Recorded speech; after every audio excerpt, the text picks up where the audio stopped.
Hi there, everybody. Welcome to this special bonus episode with Chrigel. Just got off the phone with him in Switzerland.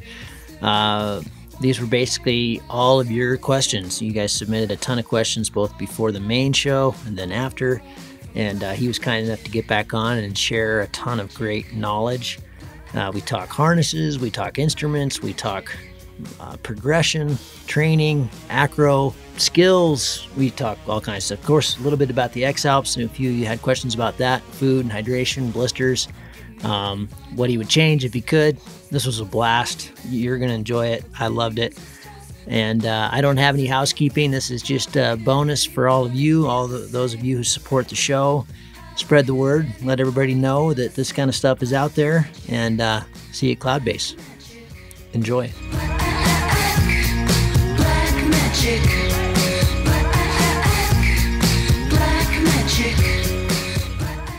Chrigel, welcome back to the show. Really excited to ask you these questions that came in via the Facebook and the social medias, fans of yours and fans of the X-Alps and folks that just been listening to the show. So I really appreciate that. So welcome back. Thanks for your time. I understand you've just had a big move with your family to a new place in Switzerland there. I know that's always a major challenge, so congratulations. And I thought we might start it off with the Dolomiti Man. This is kind of the first big event you've had since the X-Alps. I know you had some pretty massive recovery after the X-Alps, so why don't we start there? How'd the Dolomiti Man go? Yeah. After the X-Alps, I was really damaged. I had to recover for quite a long time, longer than the other editions. And I also stopped my training. But for the Dolomite Man, the special thing was it was very short, but very fast. So as fast as possible, for sure. And we were a bit unlucky with the weather. The wind and the clouds was too strong in the altitude, so we had to shorten the race, the paragliding discipline. So that was just the lower part, and it was running for 13 minutes uphill and flying down all in one. It was 15 minutes, quite short race, but for sure very, very hard. Yeah. A lot of vertical, really fast. Yeah, that's another kind of hike and fly. Well, cool. And how do the next couple of months look for you? We were talking about before we started recording, you're going to be giving some presentations in Switzerland, I believe, about the race, and also maybe a little bit about your life in November. Maybe tell me a little bit about that, and also can we see that online, or how can the rest of us watch these presentations? Yeah, actually, I prepared the presentation for November because many people ask about how it was on X-Alps, how I do, and generally what I do in my sport and my work. And I prepare a presentation about 2 hours to speak about all my work, all the adventure races. And it's a hard work, but it's a very, very nice part because I see all the movies and pictures I did in the last years, and it's a lot of experience I watch now, and to bring all this experience in 2 hours presentation, it's very difficult, but also good fun at the moment. Yeah, that would be a blast. Well, hey, before we actually get into the questions, it would be very remiss of me to not. I said this a little bit in our original talk, but a couple of my fly buddies here, Nate Scales and Matt Beechner, really wanted me to hammer home that the invitation here is not just one of these. This is a very real invitation to get you out to the Rockies. We have put together, if you can come, we can cover everything, probably even your flights. So we've got a house, we've got a truck, we've got a retrieve driver, we've got everything you need to come here and show us how to fly these mountains. So I hope one of these days you'll take us up on that. Okay, well, cool. Well, let's get into it. We've got a whole bunch of questions here. I just want to rip through them in absolutely no particular order. The first one is actually one I'm pretty curious about, is harnesses. We had a question come in about what you prefer to use. Do you use a seat plate? Do you not? Obviously, for the X-Alps, you're just using a hammock harness like we all are, and very, very lightweight. But what do you prefer? What's your opinion on it? What should people be using, especially for competitions and racing? Give us the lowdown, the Chrigel view on harnesses. Yeah, that's a good question, because I start with the normal harnesses. It was very heavy with the board.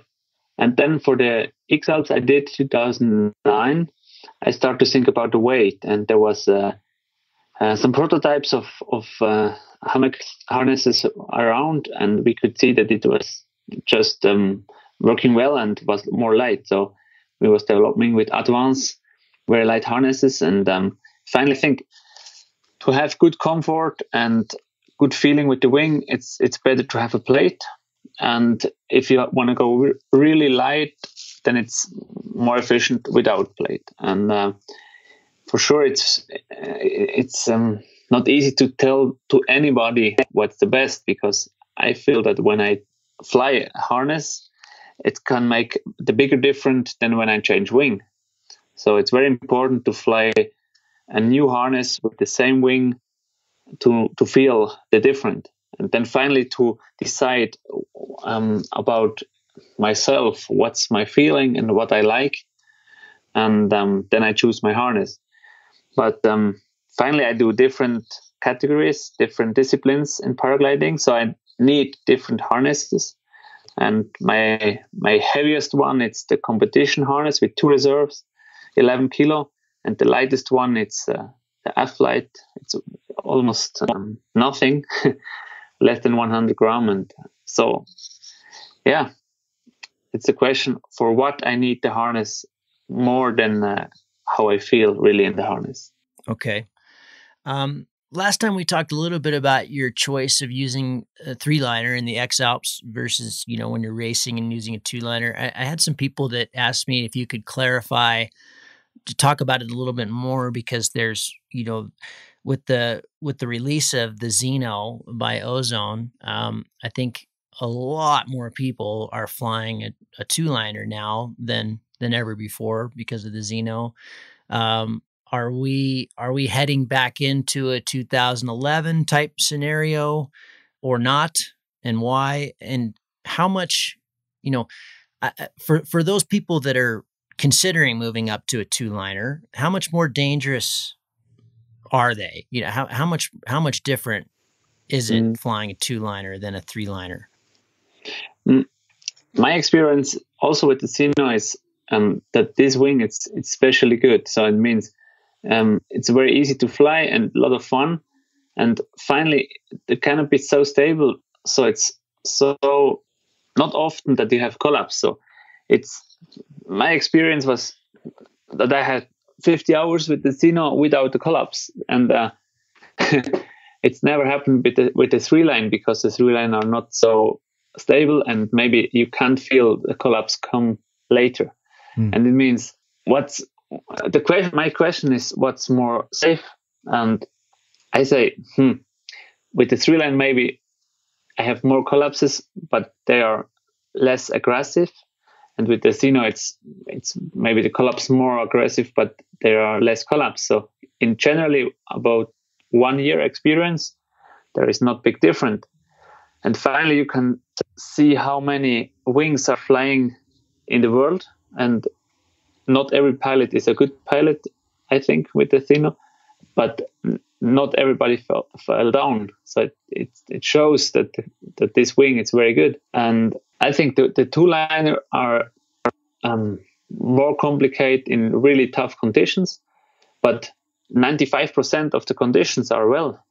That means 95% of the flights are safe with the Xeno. So yeah, and in this 95%, also you have the advantage of the performance, of the feeling, of the stability, of the speed. And it's after 1 year of experience, it looks very good for this type of wings. But I think it was very important to get the finger of attention with the real 2-liners, because they came too dangerous. And after some accidents, the development was more in direction the safety, and now we have 2-liners with a lot of safety, and this makes really sense. So in the future, I think we have more and more 2-liners, or it means hybrid 2-liners, which are very performant and also safe. And maybe the image of these wings are a little bit too good. It means sometimes it sounds that everybody can fly this wing, and for sure, if the level of the pilot is not good enough, this kind of wing can be also very dangerous. And we have to take care to not to forget that it's a real high performance wing. It's a E&D wing, and it feels easy, but it can be also dangerous because it's a high performance wing. Sure. On that note, where do you see? I know you've been involved in the past with testing and developing for Advance and others, but where do you see wing technology going? You know, are we going to see another big jump like with the shark nose technology, or are all wings in the Mm-hmm. future going to be light? And where do you see that heading? I don't know exactly, but I think that many companies work on the wings, and as more it's focused on the on one. Um, for example, these paragliders, as more they can bring success, it means that the wing in future is more light, more performant, and more fun to fly. I think we can have all these points in one product. Maybe it's the same with the kites. Years ago, there was for different winds there is a need of 5 or 7 sizes of sails to change in different wind conditions, and now they have one wing.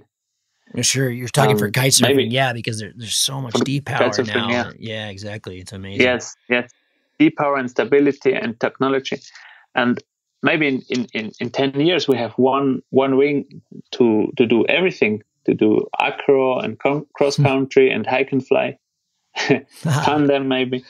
So um, then you can take one wing in the morning and you can do everything. That'd be cool. Yeah. Okay, Yeah. switching gears a little bit. I'm just kind of rolling through these, but mountain weather, your ability to read. We just had Hansa on the show, who you know, of course, through the X Alps campaigns, and then he makes a living as a meteorologist, and he was bringing up the three main different kinds of weather being synoptic, so the stuff that we're looking at in the models, and then the localized weather, more geographical, and then the thermic weather, the stuff that changes as the sun passes through the sky. Uh, but you seem incredibly adept at reading mountain weather and using it to your advantage while you're in the air. Uh, Knowing that seeing Cirrus come in and top landing just in time, and then carrying on afterwards. I realize this is just an hours thing and intuition, but how do you teach some of those skills about reading mountain weather to your students, and learning that, Mm-hmm. and kind of getting more fingertippy with that type of stuff? Mm-hmm. Yeah, it's a good question. I think that I started to fly, or generally I live in the Alps, and I never had weather forecast really, and I started to fly without weather forecast. So when I had time beside my work, I tried to fly and in all the conditions. So later on, when I went into a more organized work, or when I was trying to go really far for a cross country flight, I really tried to analyze the weather forecast to be more success. And I never had a really good feeling with the weather forecast because they are often wrong. So I really tried to feel what the weather does during the day. And then when I see, or when I feel that it changed something, then I really think about what I can do, because we can't change the weather, but we can change strategy. And I really tried to do this. And maybe because I started to move in the Alps, to fly in the Alps without really checking the weather forecast, I get a good feeling about. Now I really try to understand the forecast and the different models. And also when I do the hike and fly competitions, I have to know what's happened in the day, in the next days. But finally, the experience of moving in the Alps without forecast helps me a lot. Okay. When you, again, thinking about your students, let's assume that maybe a lot of our listeners are probably in the boat of maybe 100 hours a year kind of pilots, so um, maybe a little bit more than the weekend pilot, but not much more, and maybe one or two trips a year. Where should these kinds of pilots be focusing most of their time in your experience? What are the kind of foundational stuff that's really key and maybe often missed? Mm-hmm. Yeah, it's always a mix between training and practice. And for sure, if you have more time, you want to go more progressive, successful, then for sure it's better to have more practice. But also you need more training. Focus training, it means safety training or theoretical stuff like weather forecast planning, all these things. But also ground handling, it's a very important part, especially if the weather it's not good for flying, but maybe good enough for ground handling. It's good to have 1 hour in a month of ground handling. Maybe in limit conditions, it means around wind of 25 to 30. And in this wind, you can really go to your own limit and you make some progress. It means not only on the ground, it means also after in the air. So it's not always flying experience. It's very important. It's also all around, which you can bring you in a better position. And sometimes the normal people, they forgot this practice. They just like to fly, but they're wondering that they don't can make progress.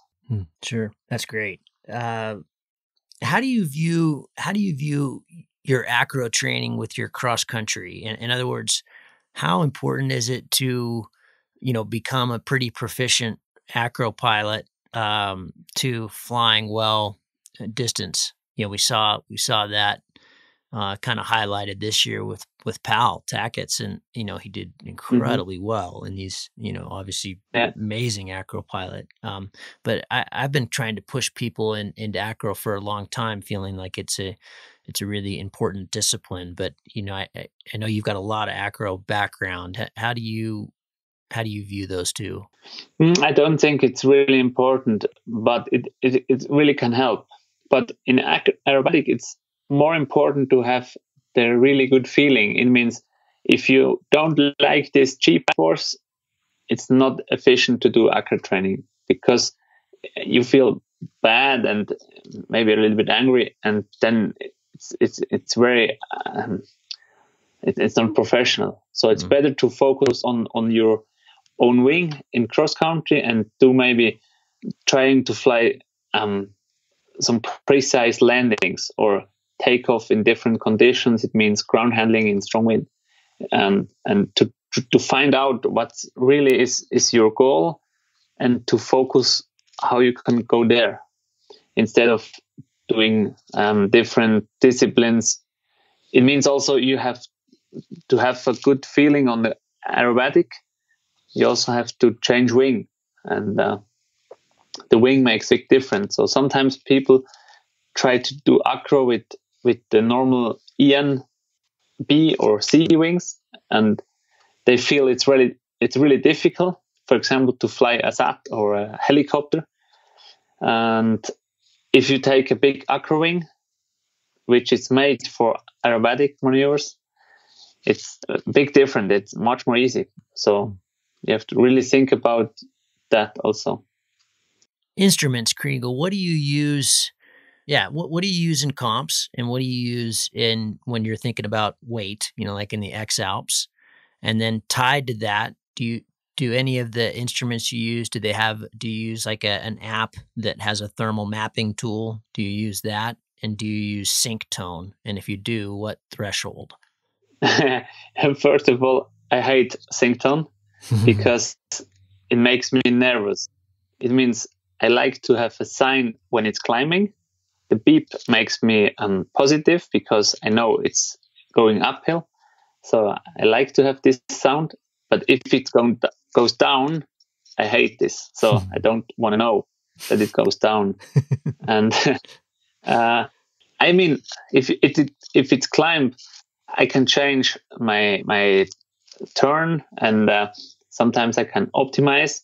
But if it really goes down, for sure you can fly with more speed or less. But in generally, you can't really optimize the sink. You understand? Mm-hmm. It means the climb, it's much more important to optimize than the sink. And therefore, I also try sometimes to fly with a thermal assistant. Mm-hmm. This I get easy from my Track app. And sometimes it helps, especially in the flats, but in the mountains, often it's not important to have this. And my question is how much help I can use.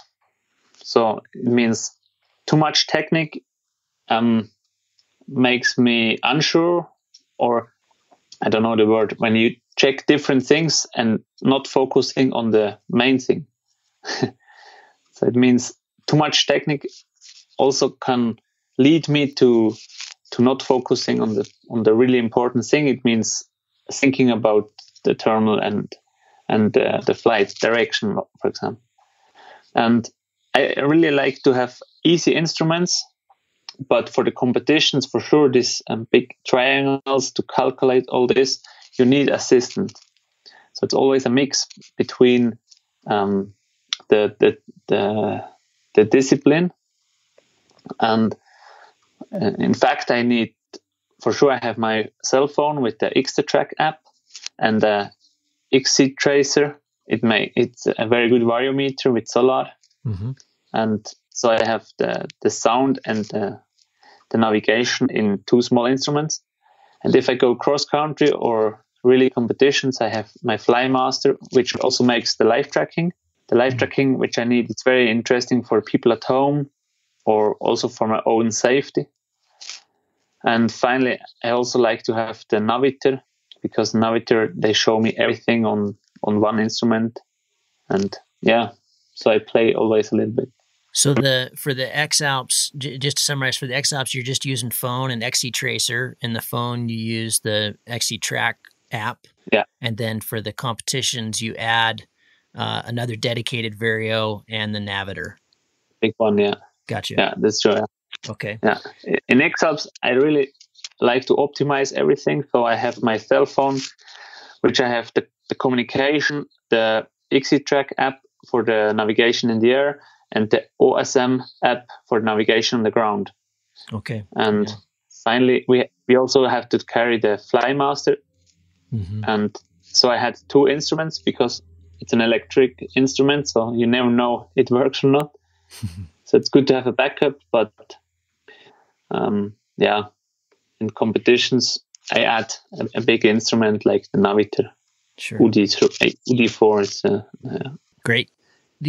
In the last one, we talked about this a little bit, but people are really curious about your work. I'm assuming that your living is made from paragliding. Is there any way, can you parse that out for us in terms of, what percentage is guiding, what percentage is sponsorship, what percentage is racing, kind of how you, how many areas are there, and how do they kind of divide up? Yeah, it's always shifts a little because of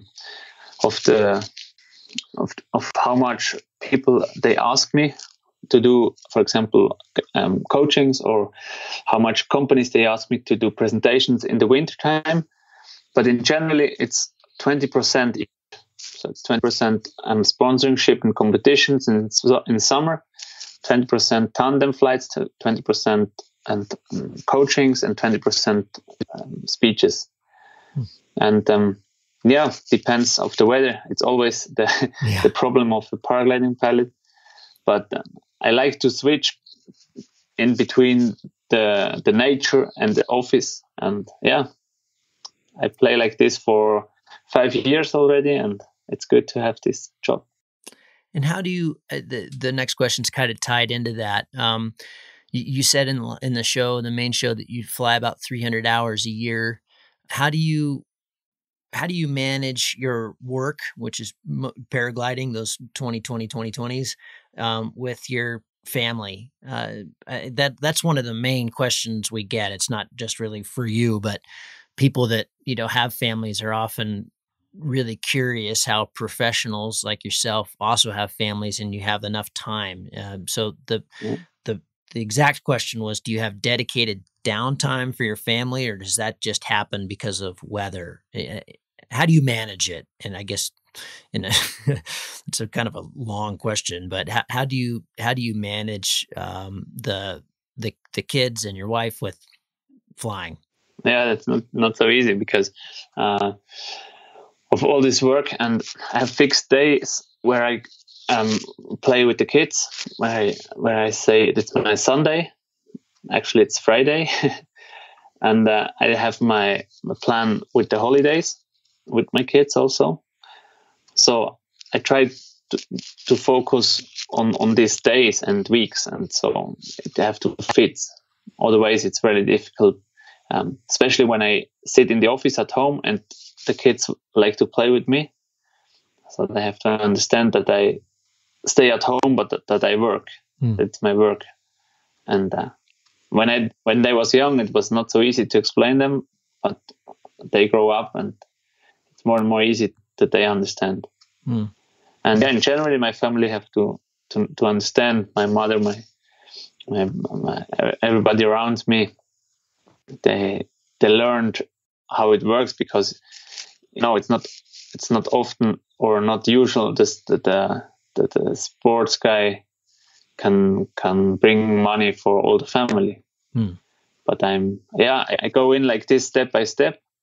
I was working for Advance in test pilot, and so it was something in between, and now I stay completely self-employment, and it's okay.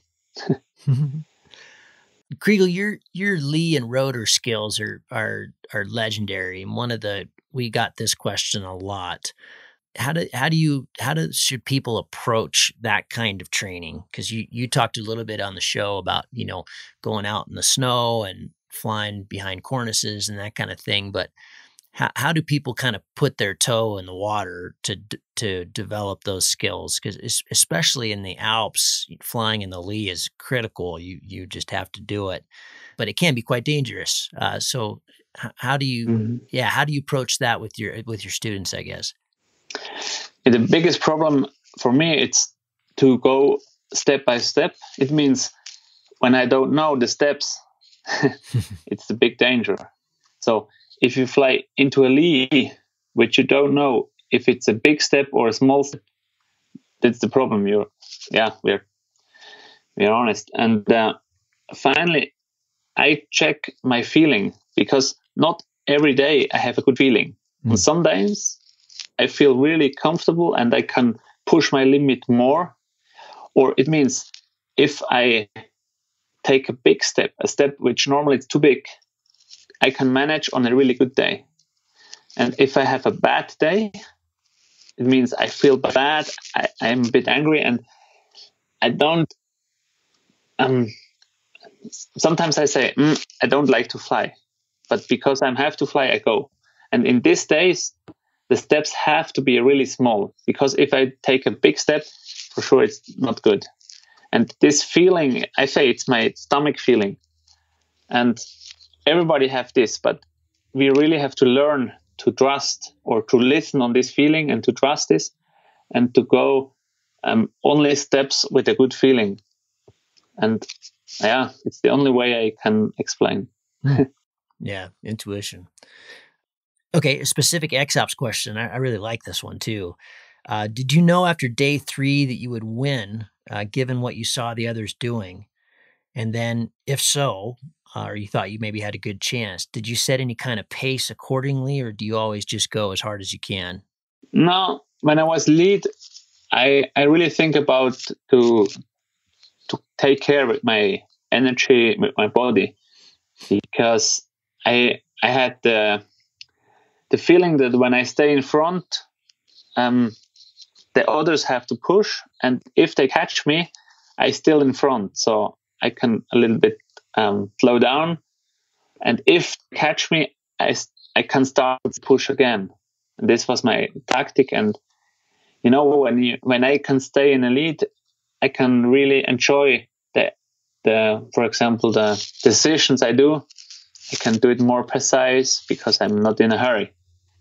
And if I take care about my speed, I can take better decisions, and it helps me to be more efficient.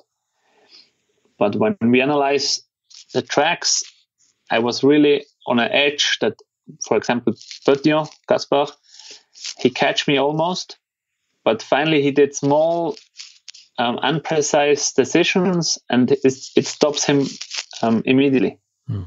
And finally, I was a bit lucky that he had to stop his race. For sure, it helps to be more relaxed in the race. And I was really on the border with my knee, so the injury on my knee was not too funny. And I know that when I push too much on the ground, maybe I have to stop too. And I was very careful with walking on the flat. Yeah. Jump in here a little bit. What is the single most underrated technique when flying XC? So I'm assuming this question is looking for, is it better thermaling? Is it better gliding? Is it better headspace? Is it better training? Is it better SIV? Maybe it depends of the pilot, because not all the pilots are on the same level. And it's also my work to find out what's the next step for pilot X. Not for everybody it's the same way, the best. And I think in generally to have fun, to set some goals, to follow these goals, it's a good way. And for sure it's good to enjoy the flight, but to be more efficient, it's good to set goals and to reach these goals, because with all the reach goals, you have better motivation or a better feeling.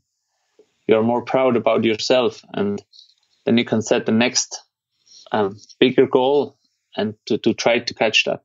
And for sure, you have to know that many details play in. So it means especially the weather.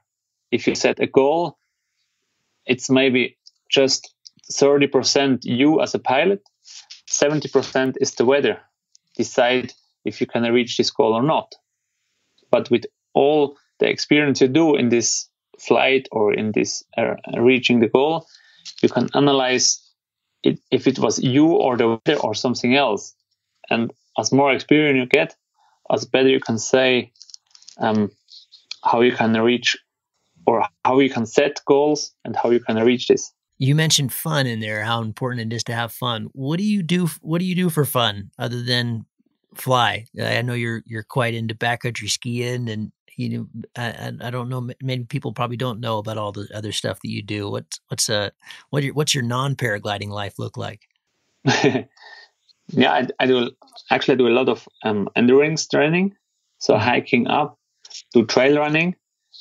In bad weather, I like to run without bag, just for 2-3 hours, hiking trail up and down, and just to enjoy. And if I go flying, I try to go specific flying on acro training or cross country, or carry people with me in a tandem.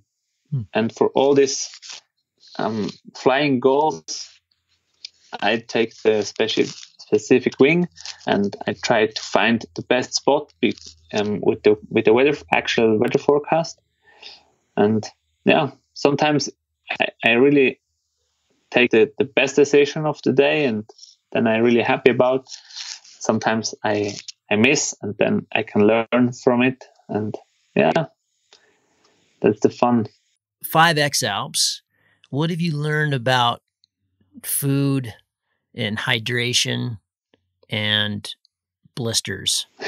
That was one of the questions. We did a race, or we did a really good talk with a guy named Matt Wilkes, who's in a kind of an expedition ER doc, and they did that fun thing on Kilimanjaro a couple years ago. He was the expedition doc for that, and he wanted me to ask you that: is that really changed over the years of the races, or do you just eat whatever you Yeah, can?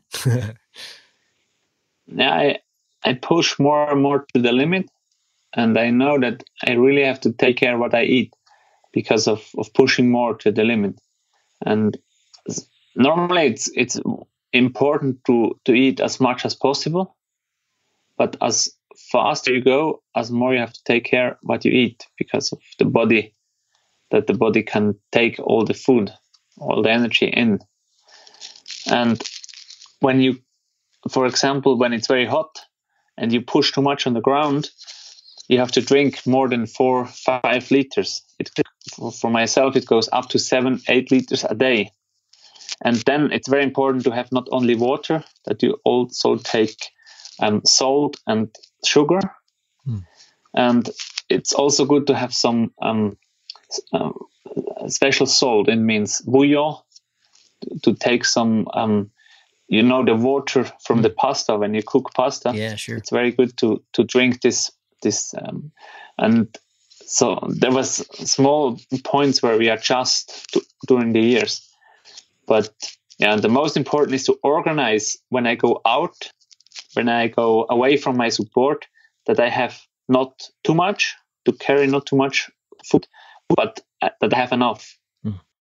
And for this also I took more and more this carbohydrate powder, which I can do in the water during the walk. It's around 200 grams, and I can drink and eat with this more than 1,000 calories. So it's a very efficient, light weight food. And yeah, things like this I learned. And I was very lucky to have no blisters. My feet, my socks, my shoes almost are perfect. What I did, it's in the normal shoes, they have a very cheap inlet thing. How do you say that? Yeah, which you can change. Yeah. The soles, yes. And what I did is I organized, or I buy very good soles. It means they are made especially for my foot on one part, and on the other part they have a really stable shape. It means when I do running or hiking down, especially, the sole stay in shape and not make some blisters. And I tried a lot of which socks on which soles works well. And when I found out this, I changed the soles in all the shoes, and it's perfect. That's excellent. Yeah, that was my feet looked like somebody beating on them with a hammer on the first one in 2015, and we got it sorted this year, which makes things a lot more pleasant. That is a lot of pain. Talk to me about speed bar and speed to fly. I saw you made a comment, near the end of the race when your knee was hurting really badly. You said it was hard because you couldn't use full speed. I think the speed bar, even for the really good pilots, remains a little bit of a mystery in a sense. You're in competition, you're just hammering bar because everybody is. But break it down for us a little bit more and take some of the mystery out of it. Yeah, finally, the question is how much it's enough, or how much you have to pull. And in short cross-country competitions, most of the pilots fly full speed because you know exactly where to fly and where it's the best core of the terminal. And then the full speed is the most efficient. But in cross-country, especially in adventure races, when you fly long flights in a day and you fly mostly of the time alone, then it's not full speed the most efficient. So I changed my tactic to half speed, or maybe 3/4%. 3/4. And yeah, because then it's more relaxed to fly. It's less work on the bar or on the B risers, and you can hold this speed for a long day. It means it's more relaxed for your body, for your feet. But if you go in high, in very strong wind conditions, for example, if you go down in the valley breeze or in the fern, you have to push more, and to know where is the limit of your equipment, your glider, your body, you have to know exactly what you can do. And it's also good training. For example, in windy conditions, you have to know what is the limit. So you have to learn this in weak conditions, and you also can train this in normal conditions, where you say, okay, I do a speed bar training and I fly from each terminal to the others with full speed. Maybe it's not important, but I train this feeling, and like this you can improve your feeling, your reactions on the bar, and then if you have to use it, you know how it works. Okay, we're getting down to the last ones here, or maybe even the last one. Who are your mentors in the sport, and why? We all have mentors. I can't imagine that you do, but I'm sure you do. Yeah, in Swiss we have Roger Federer, the tennis player. Yeah, and he's very strong all the time, and he was very successful. And everybody talks about he have to stop because he will not be successful anymore. And he was for a long time he was very successful, and he always say, I just have fun to play, and I really understand what he mean. And as long I have fun, I like to compete, because in my situation there are people, they say the same. I have to stop because I can't do more than to win. But I feel that I really have fun in the competitions, and all the competitions are a new game, new weather, new situations.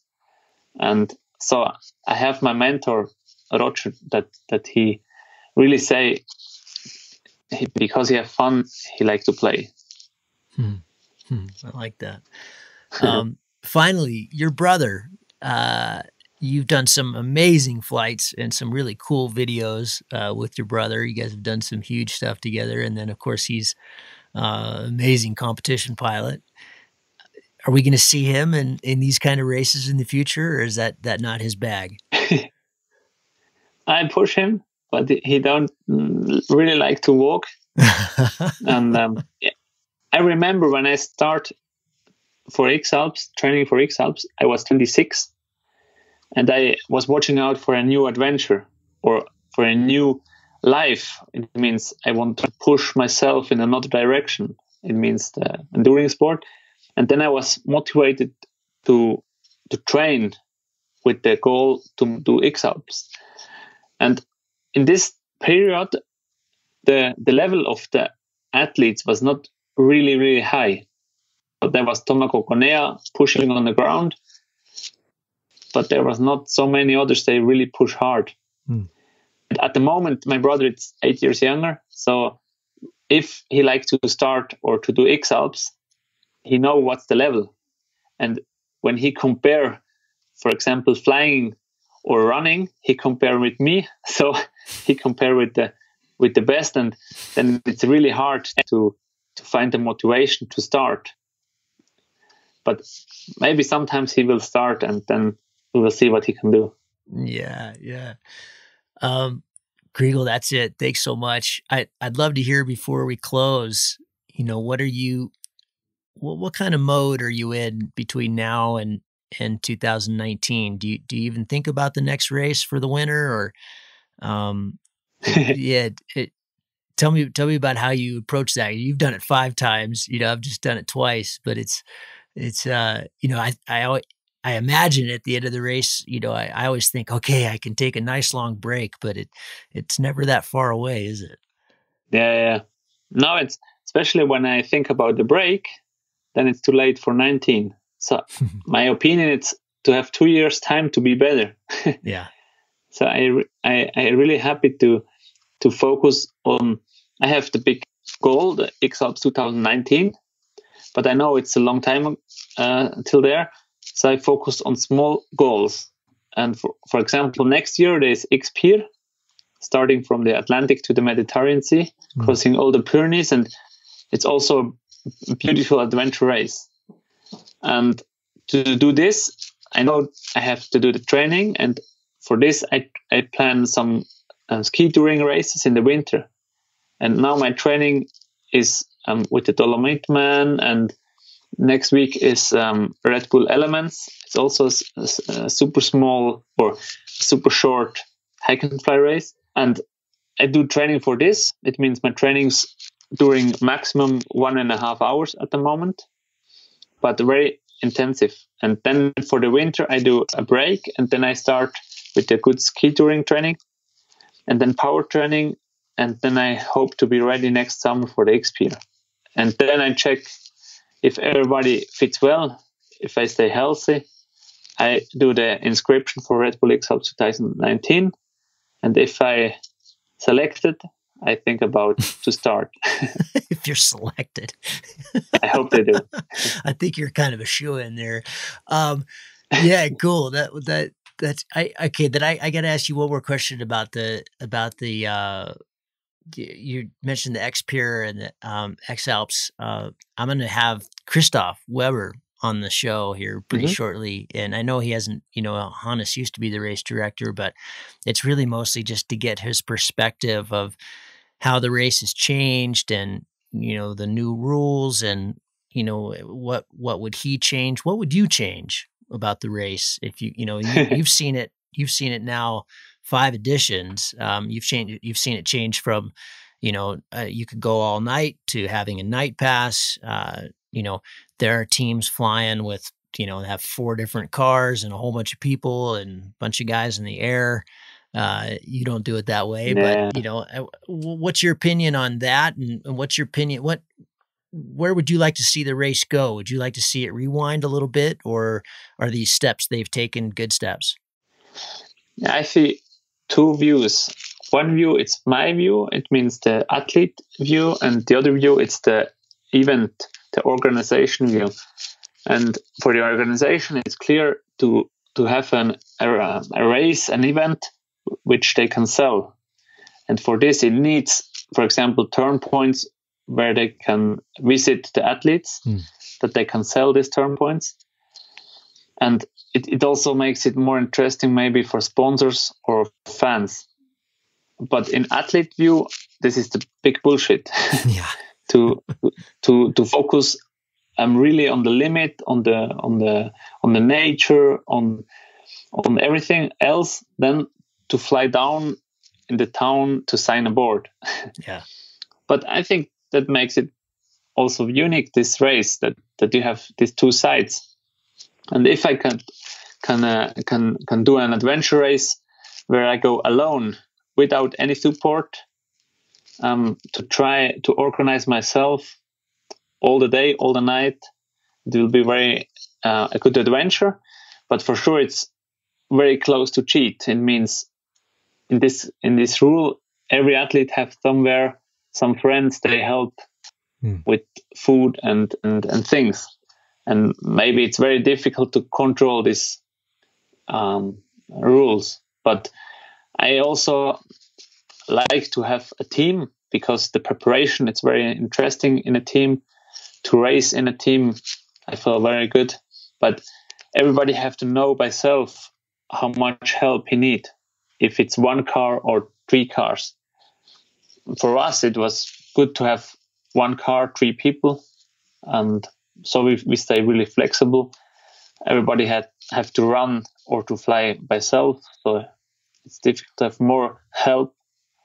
And yeah, actually, I say I'm the athlete, and I go to a competition with some rules, and I try to focus on what we have to do instead of thinking what's the best to do.